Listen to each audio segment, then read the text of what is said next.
नमस्कार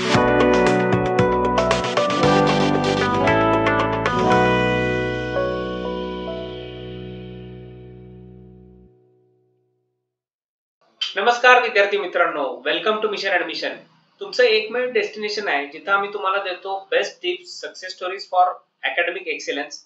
आणि आजच्या या खास एपिसोड मध्ये आपल्यासोबत आहे असा एक विद्यार्थी ज्यांना आपले मेहनत, डेडिकेशन आणि स्मार्ट स्ट्रॅटेजीज वापरून आपण आपलं गोल अचीव्ह करू शकतो हे सिद्ध केलंय. मीट चिन्मय आर्दाळकर, ज्यानं 12वीच्या सीबीएसई 12th मध्ये एमएसटी सीईटी, जेई मेन आणि प्रायव्हेट युनिव्हर्सिटीच्या एंट्रन्स एक्झाम यामध्ये खूप छान यश मिळवलंय. आज आपण चिन्मय सोबत त्याच्या अकॅडमिक जर्नी बद्दल तर बोलणार आहोतच, म्हणजे जेई सीईटी त्यानंतर ट्रिपल आयटी धारवाड मध्ये तो इलेक्ट्रॉनिक्स ब्रँच मध्ये आहे. त्यानं एका मोठ्या देशातल्या एका चांगल्या प्रायव्हेट युनिव्हर्सिटीचं सीएस ब्रँच सोडून फक्त इलेक्ट्रॉनिक्सला पॅशनेट असल्यामुळे इलेक्ट्रॉनिक्स ब्रँच ट्रिपल आयटी धारवाडची सिलेक्ट केली. यामागचं काय त्याचं गणित आहे, यामागचं काय त्याचं गुपित आहे, कारण जे पॅशनेट असतात ते या फील्ड मध्ये सक्सेस होतातच. तर आपण सर्व स्टोरी त्याच्याकडनं जाणून घेऊया. Chinmay, it's an absolute pleasure to have you on our channel. Welcome Chinmay.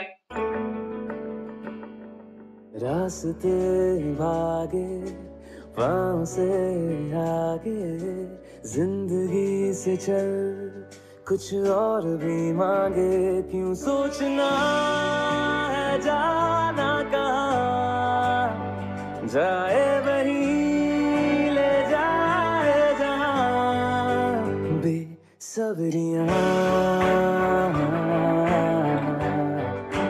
Besabriyaan. इंटरव्ह्यूला सुरुवातच आपण तुझ्या 12वीचे सीबीएसई मार्क, सीईटीचे, जेईचे रँक त्याबद्दल तू काय सांगशील?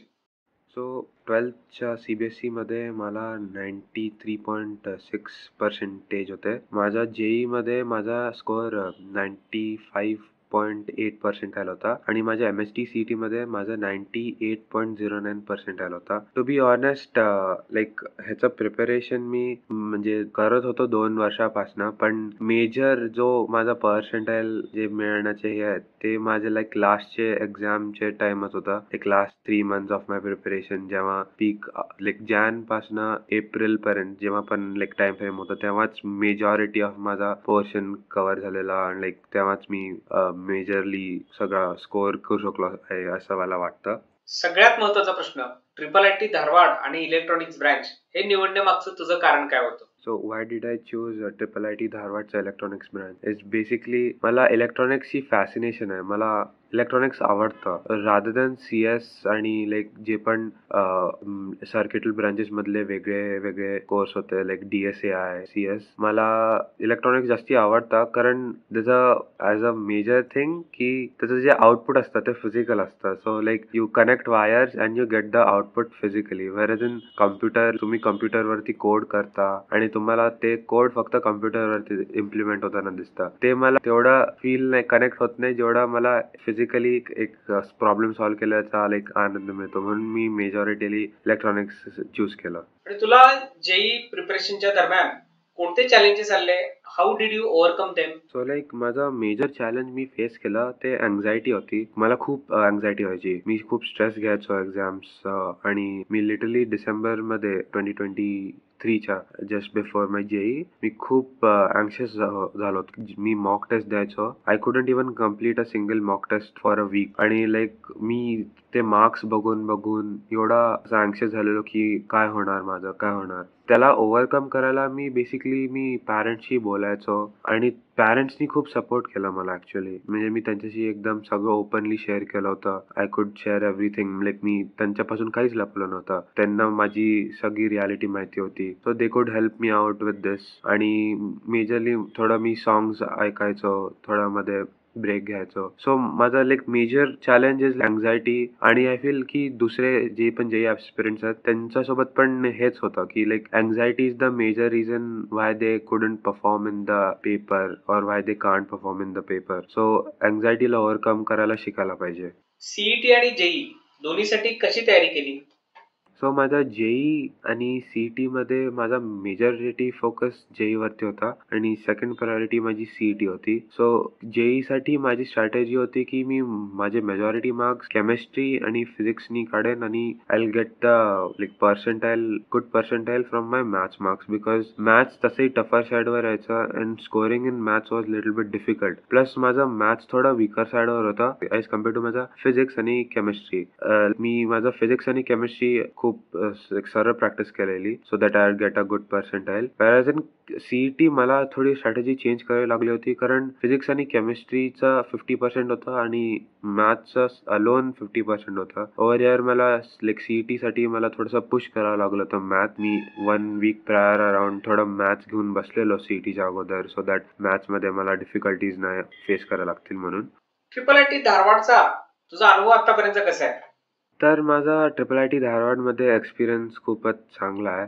ह्यांचा ट्रिपल आय टी धारवाडचा जो सिलेबस आहे it's different from any other like government colleges. आम्हाला जे जनरल आपले फर्स्ट इयरला जे कॉमन टॉपिक्स असतात ते नाही आहे. Like we don't have chemistry, we don't have physics, we have all the topics which are necessary for us. आम्हाला आता आमच्या पोर्शनमध्ये आम्हाला प्रोबॅबिलिटी स्टॅटिस्टिक्स आहे. Because I am an electronic students, मला लाईक डिजिटल डिझाईन म्हणून एक चॅप्टर आहे ते टॉपिक आहे ते शिकवतात. So like the portion is very good आणि आमच्यावरती असा अकॅडमिक प्रेशर अजूनपर्यंत तरी आमच्यावर हे केला नाही आहे, कारण आमचे जे credits like number of credits आहेत they are relatively less from what other colleges need to get a degree. So we are allowed to explore for other activities, minor internship, आणि they are also providing minor courses पण ते सुरू करणार आहेत next year पासून. So I'm excited for that. So I'm liking it over here.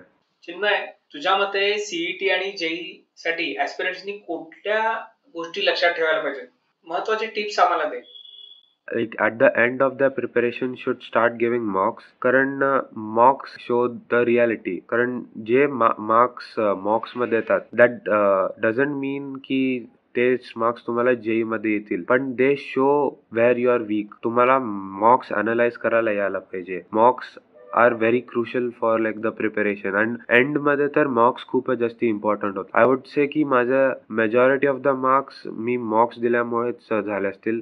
मॉक्स आणि PYQs, previous year questions. After December, instead of learning new concept, ऍस्पिरंट्सनी mocks आणि PYQs वरतीच फोकस करायला पाहिजे. दे शुड रिपीटेडली सॉल्व्ह हे all this mocks PYQs, कारण हेच JEE मध्ये आणि सीईटी मध्ये पॅटर्न रिपीट होतात. क्वेश्चन्सचे व्हॅल्यूज चेंज होतात पण कॉन्सेप्ट तेच राहतात. So it is very crucial to give mocks, I would say. Exam pressure आणि तयारीच्या काळात तू मोटिवेटेड कसा राहिलास? Any tips for managing stress? My majority of the motivation came from my friend. म्हणजे माझे मित्र खूप चांगले होते. म्हणजे मी जे जेई मध्ये 11-12 मध्ये जे माझ्या कोचिंग मध्ये आणि जे माझ्या स्कूलमध्ये मित्र होते दे आर व्हेरी सपोर्टिव्ह. म्हणजे आम्ही खूप एक हेल्दी कॉम्पिटिशन मध्ये असायचो विथ ईच अदर. आम्ही मॉक्सचे मार्क्स कम्पेअर करायचो, like in a competitive way, in a healthy way. आम्ही एकामेकांसोबत बसून पेपर सॉल्व्ह केलेत, क्वेश्चन सॉल्व्ह केलेत. सो आय वुड से की माझा majority of the motivation came from my friend. आता पण माझे जे पण मेजॉरिटी ऑफ द मित्र आहेत ते सगळे ऑलमोस्ट सगळ्या गव्हर्नमेंट कॉलेजेसमध्ये आहेत. सो आय वुड से की माझा major motivation was my friends. I would look up to them. Chinmay, सगळ्यात महत्वाचं मला वाटतंय तुझ्या भविष्यातलं गोल काय आहे? तर मी लाईक माझ्या फ्युचर बद्दल तेवढा विचार नाही केलाय, बट आय वुड आता मी एक्सप्लोअर करेन. मी आता तेच एक्सप्लोअर करायला लागलोय ह्याच्या कॉलेजमध्ये. मी VLSI पण थोडं शिकतोय, मी क्वांटम फिजिक्स पण शिकतोय. सो जे टॉपिक मला वाटेल की I like this topic, I would like focus on that. Because मला माहित नाही की मी 4 years डाऊन द लाईन मला काय आवडेल काय नाही आवडेल. सो मेजॉरिटीली आता फर्स्ट इयर मध्ये मी जे पण अवेलेबल कोर्सेस आहेत त्याच्यानी मी एक्सप्लोअर करतोय की what I majorly like in electronics. So I would say this is my answer for this question. Physics, chemistry, maths याच्या तयारीसाठी रेफरन्स बुक कोणते होते? मी जास्ती रेफरन्स बुक्स वापरले नव्हते, बट आय वुड फॉलो माझे कोचिंगचे बुक. They was sufficient. आणि aspirant should like not follow around many books, they should master a single book. But majorly मी कॉन्सेप्टसाठी, फिजिक्ससाठी मी DC पांडे वापरलेली आणि केमिस्ट्रीच्या ऑर्गॅनिकच्या क्वेश्चन सॉल्विंगसाठी फक्त MS चौहान वापरलेली. माझे हे 2 मेजर लाईक रेफरन्स बुक्स होते. बाकी तर मी कोचिंगच्या मॉड्यूल्स सॉल्व्ह करूनच प्रिपरेशन केलेली. फिजिक्स मध्ये कोणते टॉपिक्स तुला फार चॅलेंजिंग वाटले आणि ते तू कसे सोडवलेस? तो फिजिक्स मधला सगळ्यात अवघड टॉपिक म्हणून मी 11चा जो एंडचा पार्ट आहे, द लाईक 2-3 चॅप्टर्स ऑफ 11चा एंड, रोटेशनल, SHM, ते टॉपिक्स माझ्यासाठी थोडे डिफिकल्ट होते. बट एंड पर्यंत येताना, by the end of like my 12th, मी हळूहळू त्यांना कव्हर अप करत गेलेलो. सो मला एक I will not say strong, पण एक माझा नॉर्मल इझी क्वेश्चन्स आणि मीडियम क्वेश्चन्स माझे सॉल्व्ह होऊन जायचे फिजिक्स मध्ये, जे रोटेशनलचे तरी. केमिस्ट्रीची तयारी करताना फिजिकल, ऑर्गॅनिक आणि इनऑर्गॅनिक यासाठी कोणत्या कोणत्या स्ट्रॅटेजी वापरल्यास? सो फॉर केमिस्ट्री माझा लाईक आवडता पार्ट होता ऑर्गॅनिक. मी ऑर्गॅनिक साठी माझ्या कोचिंगचे जे मॉड्यूल्स होते आणि MS Chauhan as a said तेच फॉलो केलं होतं. आणि त्याच्यानी मी ऑलमोस्ट डेली मी MS चौहानचे थोडे तरी क्वेश्चन्स लावायचो, बिकॉज मला ऑर्गॅनिक आवडायचं. For inorganic I would say मी NCERT पूर्ण प्रॉपरली केलेली for like mains level. At least मी मेन्स लेवलसाठी माझं पूर्ण जे NCERT होती ती मी लाईन बाय लाईन पूर्ण वाचून काढलेली. इनऑर्गॅनिक माझं तसं झालेलं. अँड फॉर ॲडव्हान्स मी आमच्या कोचिंगचे मॉड्यूल्स सॉल्व्ह केलेले. फॉर फिजिकल पण आय वुड से की आमचे टीचर्सचे क्वेश्चन्स होते, मी त्यांनाच रेफर केलेला, कारण आमचे टीचरनी जे खूप आम्हाला क्वेश्चन्स दिलेले आणि तेच सॉल्व्ह करून आम्ही मेजॉरिटीली माझी मेन्स आणि ॲडव्हान्ससाठी प्रिपरेशन केलेली. मॅथ्स मध्ये कोणत्या चॅप्टरवर जास्त फोकस केलास? फॉर मॅथ्ससाठी मी माझा कोऑर्डिनेट जॉमेट्री आणि वेक्टर 3D स्ट्रॉंग करून ठेवलेला, कारण त्याच्यामध्ये व्हिज्युअलायझेशन यूज व्हायचं. जे पण टॉपिक्स मध्ये मॅथ्समध्ये व्हिज्युअलायझेशन यूज होतं त्याच्यामध्ये मी I could easily solve it. आणि अल्जेब्रा मधले 2-3 टॉपिक्स, मॅट्रिक्स अँड डिटर्मिनंट्स आणि प्रोबॅबिलिटी, PNC, हे पण टॉपिक्स मी सरळ करून ठेवलेले. रेस्ट ऑफ द टॉपिक्स थोडं कॅल्क्युलस माझं वीकर साईड वरती होतं I would say. So calculus मी तेवढा फोकस नाही केला, ते माझी चुकी होती. बट मी त्याला ओव्हरकम करण्यासाठी जे माझे स्ट्रॉंग टॉपिक्स होते त्यांना मी प्रॅक्टिस केलं होतं चांगलं. क्लास आणि सेल्फ स्टडी यामध्ये बॅलन्स कसा केलास? मॉक टेस्ट आणि प्रॅक्टिस पेपर्स यांचं महत्व काय आहे प्रिपरेशन मध्ये? तू ते काय केलंस? As I said before, mock tests are basically mirrors of your preparation. Mock testनी तुम्हाला कळतं की तुमची प्रिपरेशन लेवल कुठे आहे आणि तुम्ही कुठे स्टँड करता relative to others and competition. So mock test देणं खूप गरजेचं आहे मला वाटतं. आणि I would give around JEE साठी मी वीकली अराउंड इनिशियली एक द्यायचो. लाईक डिसेंबरमध्ये I would use to give 1 per week, आणि by the end of December and start of the जानेवारी मी वीकली 2 मॉक टेस्ट द्यायचो आणि त्यांना अनालाइज करायचो. So like by the end of Jan, म्हणजे माझे जेव्हा पेपर होते फर्स्ट अटेम्प्ट, तोपर्यंत मी अराउंड 15 मॉक्स तरी सॉल्व्ह केलेले प्रॉपरली आणि अनालाइज केलेला. सेकंड मेनसाठी थोडेसे कमी मार्क्स झालेले, कारण लाईक CBSEचे लाईक आमचे 12चे बोर्ड्स पण होते. सेकंड अटेम्प्टसाठी आय वुड से लाईक मी फक्त 6 to 7 सॉल्व्ह केलेले, but I did it properly. Like त्यांना प्रॉपरली अनालाइज केलं होतं, त्याच्यात काय चुका होत्या हे सगळं नोट डाऊन करून ठेवलेलं, ताकी मी परत ती चूक नाही करेल म्हणून. प्रिव्हियस इयर पेपर सोडवणं किती महत्वाचं वाटतं तुला? PYQs are very important, कारण PYQs like repeat होतात. If you have solved certain amount of PYQs तुम्हाला एक पॅटर्न नोटीस होतो आणि तोच पॅटर्न JEE मेन्स मध्ये आणि ऍडव्हान्स मध्ये फॉलो होतो. सेम कॉन्सेप्ट वरती क्वेश्चन्स विचारले जातात आणि you have to find out what is the major concept being use, because तेच टॉपिक्स युजली रिपीट होतात JEE ऍडव्हान्स आणि मेन्स मध्ये. So PYQs are very important आणि रेग्युलरली सॉल्व्ह केले पाहिजेत PYQs. फिजिक्स, केमिस्ट्री आणि मॅथ्स या तिन्हीसाठी रिव्हिजन टेक्निक कोणतं फॉलो केलं? बेसिकली मी यूट्यूबवरती एक फिजिक्स गॅलेक्सी म्हणून एक चॅनल आहे, त्या सरांनी एक ब्लॉक मेथड शिकवलेली आणि मी रिव्हिजनसाठी मेजॉरिटीली ती मेथडच वापरली आहे. एक त्यांनी प्रॉपरली सेग्रिगेट करून दिलेलं की लाईक टाइम बाउंडेड मेथडमध्ये कधी काय काय करायचं, आणि मी मेजॉरिटीली फर्स्ट अटेम्प्टसाठी, सेकंड अटेम्प्टसाठी, ॲडव्हान्ससाठी मोस्टली तीच मेथड वापरलेली रिव्हिजनसाठी. सीईटी आणि जेई ऍस्पिरंट्सना प्रिपरेशन टेक्निक्स काय रेकमेंड करशील तू?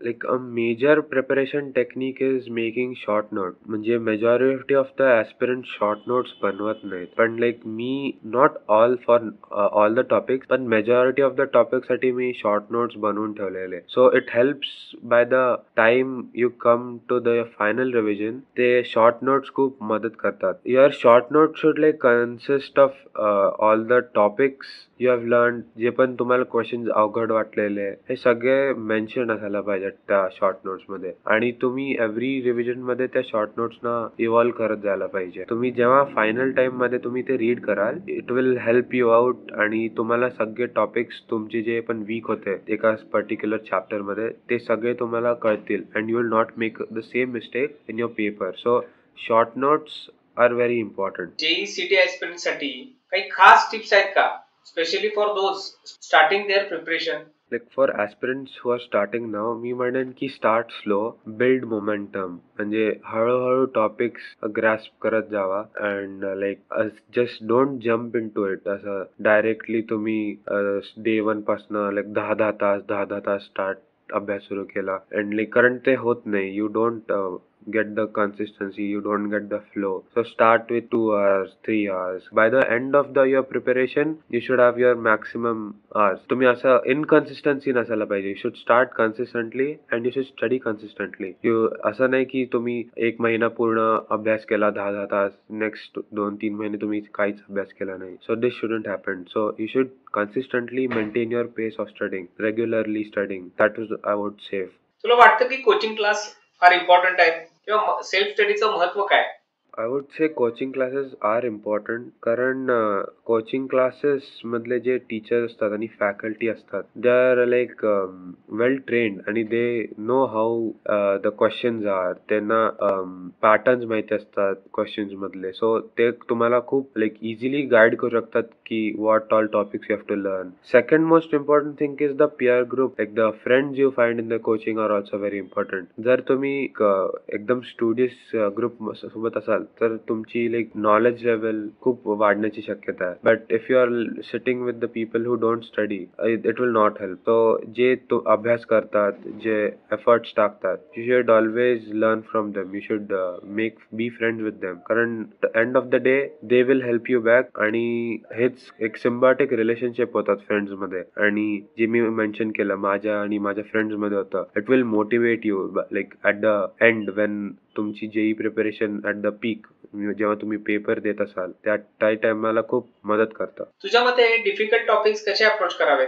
फॉर एक्झाम्पल तू फिजिक्स किंवा मॅथ्स मध्ये टफ कन्सेप्ट कसे समजून घेतलेस? फॉर डिफिकल्ट टॉपिक्स, जर तुम्हाला लाईक समजत नसेल तर आस्क डाउट्स सिम्पली. लाईक मी तर टीचर्सना लाईक खूप त्रास दिलेला डाऊट्स विचारून. So if you are not understanding a concept, टीचर्सना जाऊन स्ट्रेटअप विचारायचं की मॅम मला हे समजत नाही, सर मला हे समजत नाही आहे. आणि this is the important part. Like coaching मध्ये टीचर्स हेल्पफुल असतात. ते tell you, they explain you the concept. आणि आम्ही तेच नोटीस करतो जे कॉलेजमध्ये पण, की जे टीचर्स आणि जे एक फॅकल्टी आम्हाला कोचिंग मध्ये होती, तेवढी चांगली फॅकल्टी, लाईक तेवढी चांगली आणि फ्रेंडली फॅकल्टी कॉलेजमध्ये नाही सापडत. कॉलेज नाही, स्कूल नाही. So coaching is also important. CET आणि जेई मध्ये कॉमन मिस्टेक्स कोणत्या आहेत जे ऍस्पिरंट्स नेहमी करत असतात? Of the mistake I would से जे एस्पिरंट्स डू इज, पहिली गोष्ट तर मॉक टेस्ट नाही देत, आणि दुसरी गोष्ट जरी मॉक टेस्ट दिली तरी त्याला प्रॉपरली अनालाइज नाही करत. So proper analysis is very important of the mock test, कारण त्याच्यानेच आपल्याला कळतं की आपल्या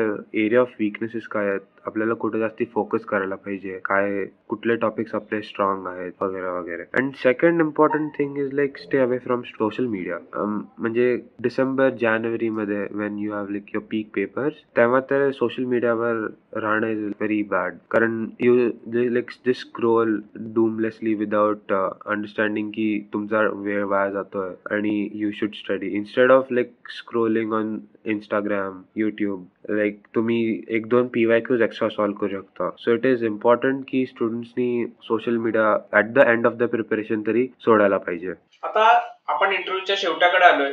प्रिपरेशनच्या काळात आपल्याला हेल्थ आणि स्लीप दोन्ही मेंटेन करणं आवश्यक असतं. याबद्दल तुझं काय मत आहे? Managing your health and sleep is very important. कारण जर तुम्ही हेल्दी नसाल तर तुम्ही प्रॉपरली अभ्यास करू शकत नाही. तुमची तेवढी ग्रॅस्पिंग पॉवर राहत नाही की तुम्ही जे कॉन्सेप्ट आहेत ते तुम्ही अंडरस्टँड करू शकाल. आणि जी तुमची प्रॉब्लेम ॲनालिटिकल स्किल्स असते ती पण थोडी लाईक डिटरिएट होते जर तुम्ही प्रॉपर स्लीप नाही घेतली, तुमची हेल्थ कंडिशन जर खराब असली. हेल्थ आणि स्लीप मेंटेन करणं जे ॲस्पिरंटसाठी खूपच जास्त महत्वाचं आहे आउट साईड. Very good. मित्रांनो, चिन्मयनं फार चांगली माहिती आपल्याला दिलेली आहे. मला नक्की गॅरंटी आहे की या इंटरव्ह्यूमुळे आपला स्ट्रेस लेवल नक्की कमी येईल. चिन्मयने सांगितलेल्या प्रत्येक पॉइंटचा नोट्स काढा आणि आपल्या प्रिपरेशन मध्ये त्याचा उपयोग करून घ्या. टू कन्क्लूड विथ मी प्रशांत सरांचा आणि मिशन ॲडमिशनचा खूप खूप आभारी आहे. त्यांनी मला माझा JEE आणि CETच्या प्रिपरेशनच्या वेळेस खूप व्हॅल्युएबल गायडन्स दिला आणि काउन्सिलिंगसाठी खूप जास्ती मदत केली. आणि हा कॉन्फिडन्स दिला की हो, मी एक चांगल्या BEच्या कॉलेजमध्ये लँड अप होईन, याचा कॉन्फिडन्स त्यांनी मला दिला. सो यासाठी मी त्यांचा खूप खूप जास्ती आभारी आहे. आणि पुढच्या वर्षी च्या JEEसाठी आणि फर्दर डाऊन द लाईन जे पण लोक JEE देणार आहेत त्या ॲस्पिरंटसाठी मी ऑल द बेस्ट म्हणेन. आणि don't give up, I would say just do your best. All the best. आज आपल्याबरोबर चिन्मयचे पेरेंट्स सुद्धा आहेत. त्यांना आपण थोडं विचारूया. Sir, during Chinmay's preparation period, how did you inspire and support him during his struggle? And also I want to know, what advice would you give to the parents of JEE and CET aspirants? How should they support their children during such competitive exam?